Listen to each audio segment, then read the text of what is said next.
Hey everybody, Phil here, joined by Richard Gryko once again.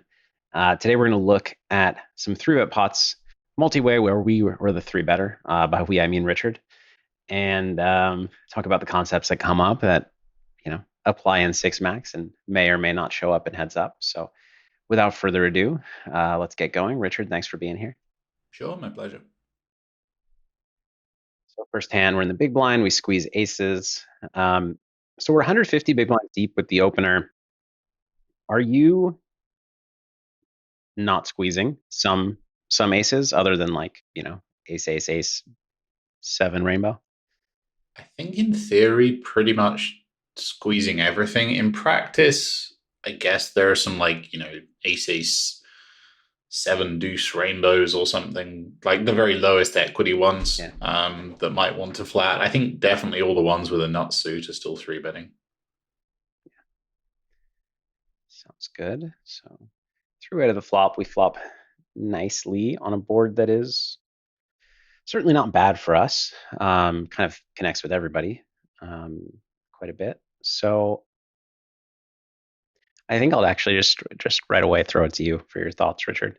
Yeah, it's kind of like good for us in terms of equity and like slightly below average in terms of polarity, I think. Um, I'm a little conflicted here because most from the work that I've done, most three club hands or tri-suited flush draws typically go large, but stuff like top pair plus nut flush draw usually goes in the small bet, kind of like polar, like the value end of the small bet range.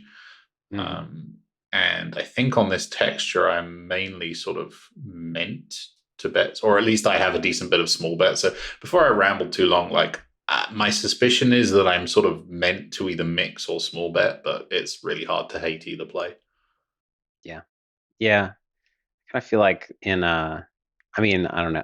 For those who are watching in softer games, I think hands like this make really good big bets because people really struggle to fold Queen 10-9 or King Jack 7-6 with clubs to a big bet. And so I think if you're playing in softer games, I look to always big bet hands like this. However, playing against tough players, I'm going to go with what Richard said, which is small bet or it's close. We pot, get jammed on. Okay, well, we got the cards in the wrong combination, but we'll take half the pot.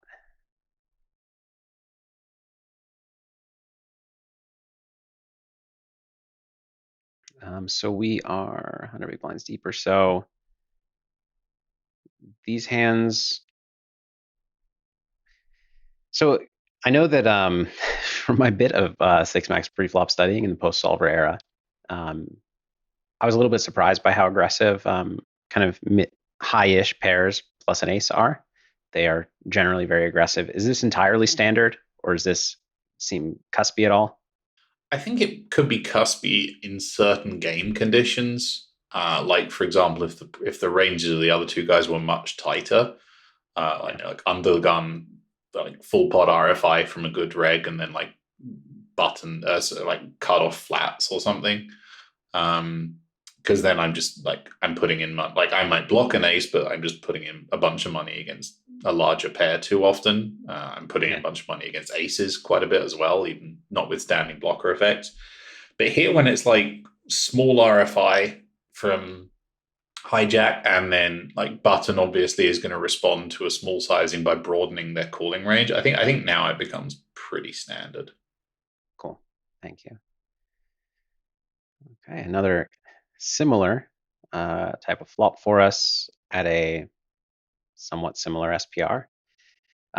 Is there anything between this flop and the last flop, or this spot and the last spot, that is, a clear difference that we should be aware of? Not really. I would assume I'm doing slightly more checking and slightly less big betting. I'm probably not big betting very much on texture like this.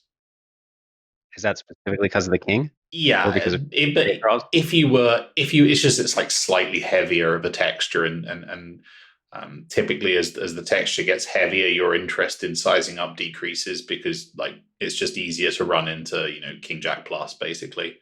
But it's like a small effect. Like if you hypothetically played identical strategies on King Jack 5 and Queen Jack 6, like you're not going to get massacred or anything.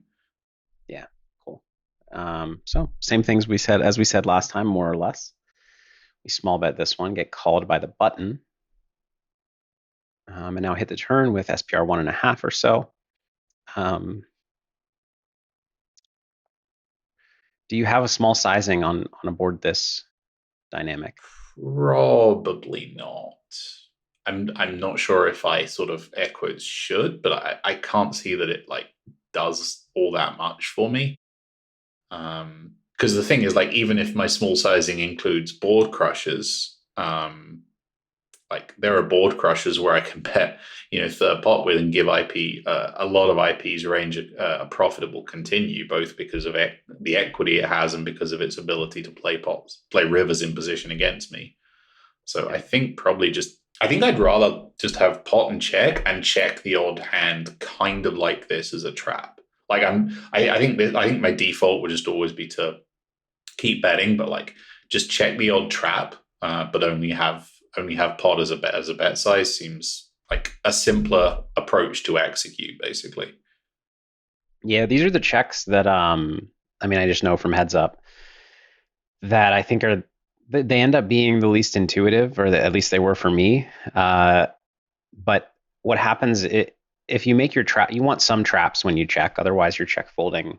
I mean, you want a decent amount of checks that are continuing, otherwise obviously you're check folding a lot.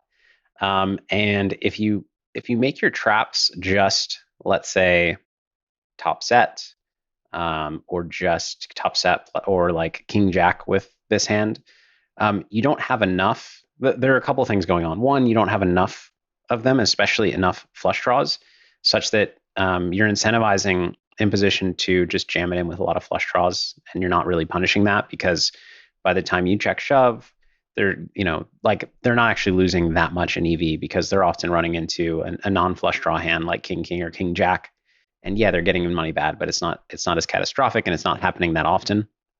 The other thing is, when you have a hand like this and you pot, which I'm sure is similar in EV and a solver, but when you pot, every two pair is getting it in, and a lot of the one pair hands that you have in really bad shape are folding. And so the check is not, a lot of times I guess what's intuitive is to check a hand as a trap that is crushing everything. Whereas here you can check and they bet King 6 and you're getting it in flipping or something like that. That happens a lot. A lot of their value range is actually ahead of you, yet you're not trying to trap their King Jack hands. You're not trying to trap their King 6 hands.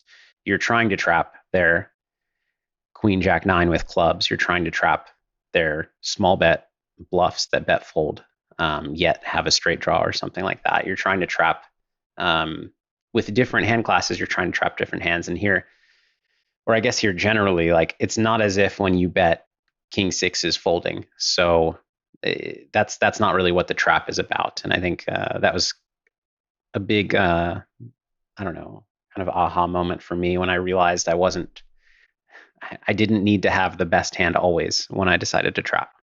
Right. Yeah, no, it is exactly. The only thing I'd add to that is that sometimes you're not just checking to induce like a bet from a hand you do well against. Sometimes you're checking because the only hands that will fold will be like hands you do. Like, for example, part of the reason to check turn here is so that he can't fold, the 9-7 of clubs. Yeah, well, and instead we get to see the deuce of clubs and win a bunch of money from him, I hope. And final point would be the trap never has, and the trap has no value if he doesn't fall into it. So like this is probably a hand that should check quite often, or like a hand class that should check quite often.